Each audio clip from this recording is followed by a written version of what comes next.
Hey guys, welcome back to the channel. ಮೊದಲನೇದಾಗಿ ನಮ್ಮ ಕೀತ್ಲಿ ಅವರ ಬಗ್ಗೆ ಮಾತಾಡೋದಾದ್ರೆ, ಕೀತ್ಲಿ ಅವರು ಯಾರು ಅಂತ ನಿಮ್ಮೆಲ್ಲರಿಗೂ ಕೂಡ ಗೊತ್ತಿರುತ್ತೆ ಅಂತ ಅನ್ಕೋತೀನಿ. 2018, 19, 20ರಲ್ಲಿ ಏನಾದರೂ ನೀವು ಡಬ್ಲ್ಯೂ ಫಾಲೋ ಮಾಡಿದ್ರೆ NXT ಯಲ್ಲಿ ಇವರು ನಿಜವಾಗ್ಲೂ ಕೂಡ ಈಗ ಒಬಾಫೆಮಿ ಅವರು ಯಾವ ರೀತಿ ಇದ್ದಾರೋ ಅದೇ ರೀತಿ ಇದ್ದವರು. ಅದರಲ್ಲೂ ಕೂಡ 2019ರ ಸರ್ವೈವರ್ ಸೀರೀಸ್ ಅಲ್ಲಿ ರೋಮನ್ ರೈನ್ಸ್ ಹಾಗೆ ಕೀತ್ಲಿ ಅವರ ನಡುವೆ ನಮಗೆ ಒಂದು ಮೂಮೆಂಟ್ ನೋಡೋದಕ್ಕೆ ಸಿಗುತ್ತೆ.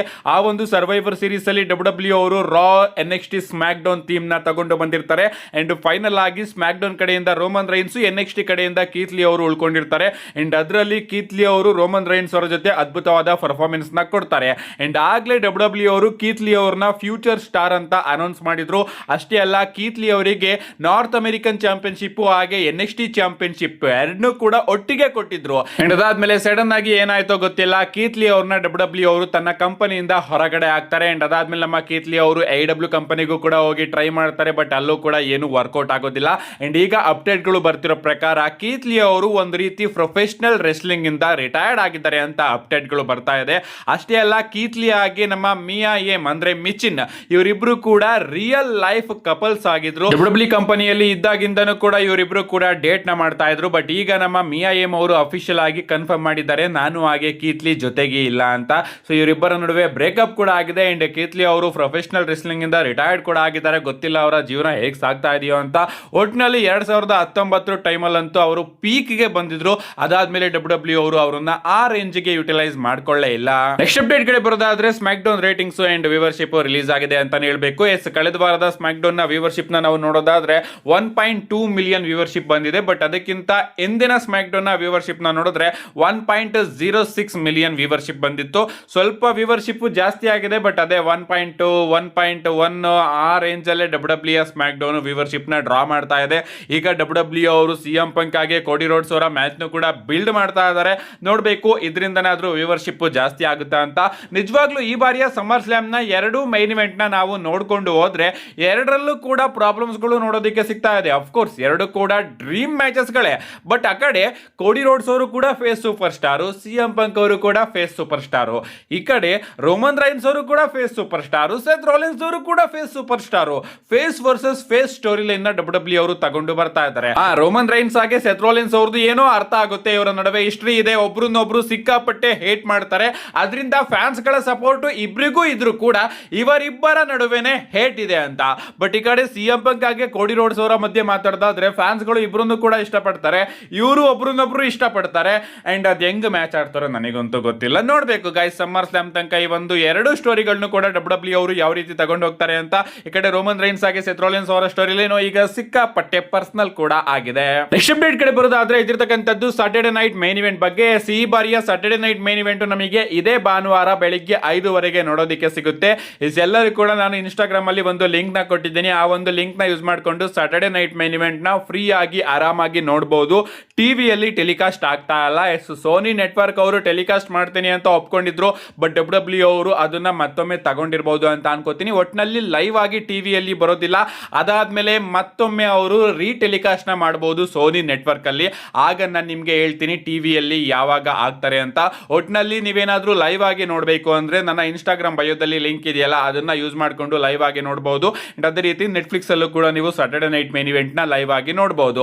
ಅಷ್ಟೇ ಅಲ್ಲ, ರೋಮನ್ ರೈನ್ಸ್ ಅವರ ಎಂಟ್ರಿ ಕೂಡ ಡಬ್ಲ್ಯೂ ಅವರು ಅಫಿಷಿಯಲ್ ಆಗಿ ಅನೌನ್ಸ್ ಮಾಡಿದ್ದಾರೆ. ಅದಕ್ಕೋಸ್ಕರ ಈ ಬಾರಿಯ Saturday night main event medicine square garden ಅಲ್ಲೂ ಕೂಡ ಆಗ್ತಾ ಇದೆ. ಅಂಡ್ ಅಲ್ಲಿ ಡಬ್ಲ್ಯೂ ಅವರು ಇಂಟ್ರೆಸ್ಟಿಂಗ್ ವಿಚಾರನ ಅಫ್ಕೋರ್ಸ್ ತೋರಿಸ್ತಾರೆ. ಅದಕ್ಕೋಸ್ಕರ ಯಾರು ಕೂಡ ಮಿಸ್ ಮಾಡ್ಕೋಬೇಡಿ ಈ ಬಾರಿಯ ಸಾಟರ್ಡೆ ನೈಟ್ ಮೈನ್ ಇವೆಂಟ್ ನ. ಮಿಸ್ ಮಾಡ್ಕೊಂಡ್ರು ಕೂಡ ನಾನು ನನ್ನ ಚಾನಲ್ ಅಲ್ಲಿ ವಿಡಿಯೋನ ಅಪ್ಲೋಡ್ ಮಾಡ್ತೀನಿ. ಅದಕ್ಕೋಸ್ಕರ ಚಾನಲ್ ನ ಸಬ್ಸ್ಕ್ರೈಬ್ ಮಾಡ್ಕೊಳ್ಳಿ. ಮತ್ತೊಮ್ಮೆ ಹೇಳ್ತಾ ಇದ್ದೀನಿ, ಇದೇ ಭಾನುವಾರ ಬೆಳಿಗ್ಗೆ 5 ನಮಗೆ Saturday night main event live ಆಗಿ ನೋಡೋದಕ್ಕೆ ಸಿಗುತ್ತೆ. ನೆಕ್ಸ್ಟ್ ಅಪ್ಡೇಟ್ ಕಡೆ ಬರೋದಾದ್ರೆ, ಇದಿರ್ತಕ್ಕಂಥದ್ದು ನಮ್ಮ ಟ್ರೈಬಲ್ ಚೀಫ್ ರೋಮನ್ ರೈನ್ಸ್ ಅವರ ಬಗ್ಗೆ. ನಿಮ್ಮೆಲ್ಲರಿಗೂ ಕೂಡ ಗೊತ್ತೇ ಇರಬಹುದು, ರೋಮನ್ ರೈನ್ಸ್ ಹಾಗೆ ಸೆತ್ ರಾಲಿನ್ಸ್ ಅವರ ಫ್ಯೂಡ್ ನ ಡಬ್ಲ್ಯೂ ಅವರು ಯಾವಾಗಲೇ ತಗೊಂಡ್ ಬಂದ್ರು ಕೂಡ ಸೆತ್ ರಾಲಿನ್ಸ್ ಅವರು ಒಂದ್ ರೀತಿ ಮೈಂಡ್ ಗೇಮ್ ನ ಆಡ್ತಾ ಇರ್ತಾರೆ. ಬಟ್ ಈ ಬಾರಿ ರೋಮನ್ ರೈನ್ಸ್ ಅವರ ಕೈಯಲ್ಲೇ ಡಬ್ಲ್ಯೂ ಅವರು ಮೈಂಡ್ ಗೇಮ್ ನ ಆಡಿಸಬಹುದು. ಅಷ್ಟೇ ಅಲ್ಲ, ಈ ಬಾರಿ ನಮ್ಮ ರೋಮನ್ ರೈನ್ಸ್ ಅವರು ಟ್ರಿಪಲ್ ಎಚ್ ಅವ್ರನ್ನ ಸೆತ್ ರಾಲಿನ್ಸ್ ಅವರ ಡ್ಯಾಡಿ ಅಂತ ಮೆನ್ಷನ್ ಕೂಡ ಮಾಡಿದ್ದಾರೆ. ಯಾರಿಗ್ ಗೊತ್ತು, ನೆಕ್ಸ್ಟ್ ಟೈಮ್ ನಮ್ಮ ಸೆತ್ ರಾಲಿನ್ಸ್ ಹಾಗೆ ರೋಮನ್ ರೈನ್ಸ್ ಅವರು ಫೇಸ್ ಆಫ್ ಆದಾಗ ವಿನ್ಸ್ ಮಿಕ್ಮೆನ್ ನಿನ್ನ ತಂದೆ ಆಗಿದ್ರು ಅಂತ ಹೇಳಲು ಕೂಡ ಬಹುದು. ಯಾಕಂದ್ರೆ ಅದು 100% ನಿಜ. ವಿನ್ಸ್ ಮಿಕ್ಮೆನ್ ಇಲ್ಲ ಅಂತಿದ್ರೆ ರೋಮನ್ ರೈನ್ಸ್ ಅವರು ಈ ಲೆವೆಲ್ಗೆ ಇರೋದಕ್ಕೆ ಸಾಧ್ಯನೇ ಇರ್ತಿರ್ಲಿಲ್ಲ. ಅದನ್ನ ನಾನು ಕೂಡ ಒಪ್ಕೋತೀನಿ. ರೋಮನ್ ರೈನ್ಸ್ ಅವರ ಬಿಗ್ ಡಾಗ್ ಕ್ಯಾರೆಕ್ಟರ್ ನ ಯಾರು ಎಷ್ಟು ಹೇಟ್ ಮಾಡಿದ್ರು ಕೂಡ ವಿನ್ಸ್ ಮಿಕ್ಮೆನ್ ಅವರು ಅವರನ್ನ ಬಿಲ್ಡ್ ಮಾಡ್ತಾನೆ ಹೋದ್ರು. ಅದೇ ರೀತಿ ಆಸ್ಟನ್ ಥಿಯರಿ ಅವ್ರಿಗೂ ಕೂಡ ರೋಮನ್ ರೈನ್ಸ್ ಅವರು ಒಂದ್ ಬಾರಿ ಹೇಳಿದ್ರು ವಿನ್ಸ್ ಮೆಕ್ಮ್ಯಾನ್ ನಿನ್ನ ಡ್ಯಾಡಿ ಇಲ್ಲಿ ಇಲ್ಲ ಅಂತ. ಸೊ ರೋಮನ್ ರೈನ್ಸ್ ಅವರಿಗೆ ಸೆತ್ ರೋಲೆನ್ಸ್ ಅವರು ಆ ರೀತಿ ಸ್ಟೇಟ್ಮೆಂಟ್ ನ ಕೊಡಬಹುದು. ಬಟ್ ರೋಮನ್ ರೈನ್ಸ್ ಅವರು ತನ್ನ ಕ್ರಿಯೇಟಿವ್ ಥಿಂಗ್ಸ್ ನ ಯೂಸ್ ಮಾಡ್ಕೊಂಡು ಆ ಒಂದು ವರ್ಡ್ ನ ಸೆತ್ ರೋಲೆನ್ಸ್ ಅವರು ಹೇಳ್ದಂಗೂ ಕೂಡ ಮಾಡಬಹುದು. ಯಾಕಂದ್ರೆ ರೋಮನ್ ರೈನ್ಸ್ ಅವರಿಗೆ ಆ ಒಂದು ಮತ್ತೆ ಬಿಗ್ ಡಾಗ್ ನೆನಪುಗಳನ್ನ ನೆನಪು ಮಾಡ್ಕೊಳ್ಳೋದು ಇಷ್ಟ ಇಲ್ಲ ಅಂತ ಅನ್ಸುತ್ತೆ. ಬಟ್ ಸೆತ್ ರೋಲೆನ್ಸ್ ಅವರು ಮೆನ್ಷನ್ ಮಾಡಿದ್ರು ಮಾಡಬಹುದು.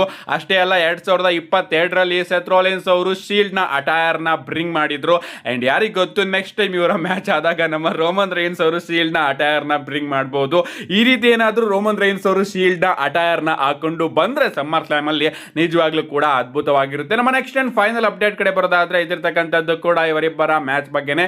ಇವರಿಬ್ಬರ ಮ್ಯಾಚ್ ನ ಡಬ್ಲ್ಯೂ ಅವರು ಒನ್ ಫೈನಲ್ ಅಂತ ಬುಕ್ ಮಾಡ್ತಾ ಇದ್ದಾರೆ. ಇವನ್ ರೋಮನ್ ರೈನ್ಸ್ ಹಾಗೆ ಸೆತ್ ರೋಲೆನ್ಸ್ ಇಬ್ರು ಕೂಡ ಹೇಳ್ತಾ ಇದ್ದಾರೆ ನನಗೆ ಒಂದು ಚಾನ್ಸ್ ಕೊಡು, ಲಾಸ್ಟ್ ಚಾನ್ಸ್ ಕೊಡು ಅಂತ. ಅಂಡ್ ಅದೇ ರೀತಿ ನಮ್ಮ ರೋಮನ್ ರೈನ್ಸ್ ಅವರು ನಿನ್ನ ಚಾಪ್ಟರ್ ನ ಕಂಪ್ಲೀಟ್ ಆಗಿ ನಾನು ಸಮ್ಮರ್ ಸ್ಲಾಮ್ ಅಲ್ಲಿ ಕ್ಲೋಸ್ ಮಾಡ್ತೀನಿ, ಶೀಲ್ಡ್ ನ ಚಾಪ್ಟರ್ ನ ಕೂಡ ಕ್ಲೋಸ್ ಮಾಡ್ತೀನಿ ಅಂತ ಹೇಳ್ತಾ ಇದ್ದಾರೆ. ಸೊ ಇವರ ನಡುವೆ ಇದನ್ನ ಡಬ್ಲ್ಯೂ ಅವರು ಫೈನಲ್ ಅಂತ ಬುಕ್ ಮಾಡ್ತಾ ಇದ್ದಾರೆ. ನಮಗೆ ಡೀನ್ ಎಂಬ್ರೋಸ್ ಅವರ ಆಂಗಲ್ ಏನಾದ್ರೂ ಇವರ ನಡುವೆ ನೋಡೋದಕ್ಕೆ ಸಿಗುತ್ತಾ ಅಂತ ನೀವೇನಾದ್ರೂ ಕೇಳಿದ್ರೆ ಇಲ್ಲ ಗೈಸ್, ಸದ್ಯಕ್ಕೆ ಅದ್ಯಾವುದೇ ರೀತಿಯ ಆಂಗಲ್ ನಮಗೆ 100% ನೋಡೋದಕ್ಕೆ ಸಿಗೋದಿಲ್ಲ. ಯಾಕಂದ್ರೆ ಡೀನ್ ಎಂಬ್ರೋಸ್ ಅವರ AEW ಕಂಪನಿಯ ಕಾಂಟ್ರಾಕ್ಟ್ 2027 ತನಕ ಇದೆ. ಅದರಿಂದ ಡೀನ್ ಎಂಬ್ರೋಸ್ ಅವರ ಆಂಗಲ್ ಸಮ್ಮರ್ ಸ್ಲಾಮ್ ಅಲ್ಲಿ ನೋಡೋದಕ್ಕೆ ಸಾಧ್ಯನೇ ಇಲ್ಲ. ನೀವೇನಾದ್ರೂ ಎಕ್ಸ್ಪೆಕ್ಟ್ ಮಾಡ್ತಾ ಇದ್ರು ಕೂಡ ಅದಕ್ಕೆಲ್ಲ ಎಳ್ಳು ನೀರ್ನ ಬಿಟ್ಬಿಡಿ. ಯಾಕಂದ್ರೆ ಡೀನ್ ಎಂಬ್ರೋಸ್ ಅವರು ಸದ್ಯಕ್ಕಂತೂ ಡಬ್ಲ್ಯೂ ಕಂಪನಿಯಲ್ಲಿ ನೋಡೋದಕ್ಕೆ ಸಿಗೋದಿಲ್ಲ 2027 ತನಕ. ಅದಕ್ಕೋಸ್ಕರ ಇವರಿಬ್ಬರ ನಡುವೆ ಒಂದು ಸಿಂಗಲ್ಸ್ ಮ್ಯಾಚ್ ನಮಗೆ ನೋಡೋದಕ್ಕೆ ಸಿಗುತ್ತೆ. ಇದರಲ್ಲಿ ನಮ್ಮ ಜಾನ್ ಮಾಕ್ಸ್ಲಿ ಅವರ ಯಾವುದೇ ರೀತಿಯ ಆಂಗಲ್ ನೋಡೋದಕ್ಕೆ ಸಿಗೋದಿಲ್ಲ. ಫೇಸ್ಬುಕ್ ಅಲ್ಲೆಲ್ಲ ನಾನು ನೋಡ್ತಾ ಇರ್ತೀನಿ, ರೋಮನ್ ರೈನ್ಸ್ ಅವರು ಮೀಟ್ ಆದ್ರು ಜಾನ್ ಮಾಕ್ಸ್ಲಿನ ಅಂತ ಫೋಟೋಸ್ಗಳನ್ನೆಲ್ಲ ಹಾಕ್ತಾ ಇರ್ತಾರೆ. ಅದೆಲ್ಲದೂ ಕೂಡ ಫೇಕು. ಜಾನ್ ಮಾಕ್ಸ್ಲಿ ಅವರು AEW ಕಂಪನಿಯಲ್ಲೇ 2027 ತನಕ ಇರ್ತಾರೆ ಅಂತ ಹೇಳ್ತಾ see you guys in my next video.